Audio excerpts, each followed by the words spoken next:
Hi and hello everyone, welcome back Pataliputra spoken English. आज हम आपको हाउ मच टाइम और हाउ लॉन्ग का इस्तेमाल कहाँ करते हैं उसके बारे में बताने जा रहे हैं। देखो क्या होता है कि आप अक्सर बोलते हो कि तुम्हें वहाँ पहुँचने में कितना समय लगता है, तुम्हें पटना जंक्शन पहुँचने में कितना समय लगा। तो जब इस तरीके का सेंटेंस आता है ना तो हम हाउ मच टाइम का इस्तेमाल करते हैं। आप इससे बोलते हो तुम्हें कॉलेज पहुंचने में कितना समय लगता है, तो आप बोलोगे how much time do you take to reach your college.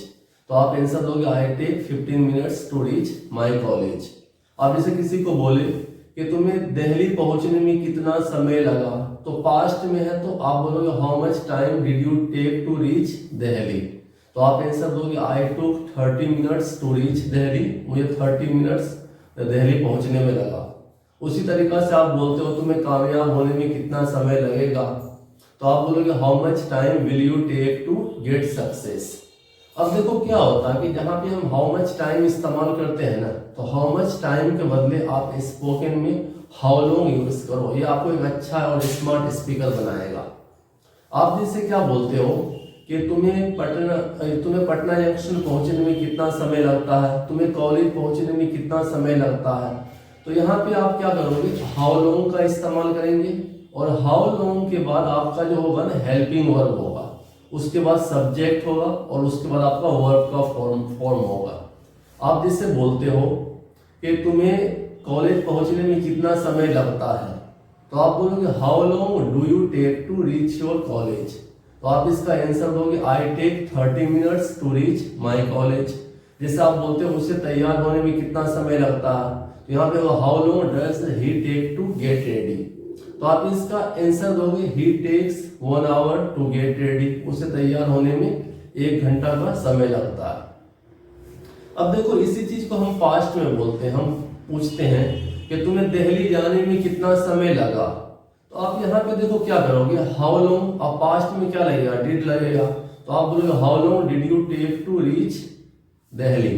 तो आप इसका आंसर दोगे I took 1 hour to reach Delhi. मुझे दिल्ली जाने में 1 घंटा का समय लगा।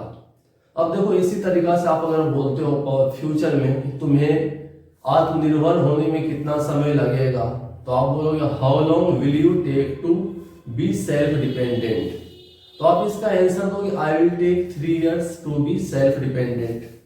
अब देखो ऐसा आप क्या होता है कि आप अगर किसी से पूछते हो कि तुम कितने दिनों से इंग्लिश सीख रहे हो, तो यहाँ पे क्या होगा कि पहले भी सीख रहे थे और अब भी सीख रहे हैं। तो यहाँ पे आप बोलोगे how long have you been learning English. तुम कितने दिनों से इंग्लिश सीख रहे हो, तो आप इसका आंसर दोगे I have been learning English for 3 months। किसी को बोलते हो आप कितने दिनों से बीमार हो, तो बीमार यहाँ पे क्या है नो एक्शन वर्ड है, नॉन एक्शन वर्ड है, वर्ब नहीं है। तो आप बोलोगे how long have you been sick. तुम कितने दिनों से बीमार हो, तो आप बोलोगे I have been sick for 2 days। मैं 2 दिनों से बीमार हूं। अगर आप किसी को बोलते हो तुम इतने दिनों से क्या कर रहे हो, क्या कर रहे हो, स्वाभाविक क्या कर रहे हो चीज को जानना चाह रहे हैं, तो यहाँ पे व्हाट लगेगा। तो आप बोलोगे what have you been doing so long. तुम इतने दिनों से क्या कर रहे हो। किसी को बोलते तुम इतने दिनों से कहाँ हो, तो आप बोलोगे where have you been so long. तुम इतने दिनों से कहाँ हो। और अगर हम पास्ट में बोलते हैं तुम इतने दिनों से कहाँ थे, तो आप बोलोगे where had you been so long. तो इस तरीका से आप जो है ना हाउ लॉन्ग का यूज कर सकते हो। So if you like my video subscribe my channel. Thanks for watching my video. Good bye.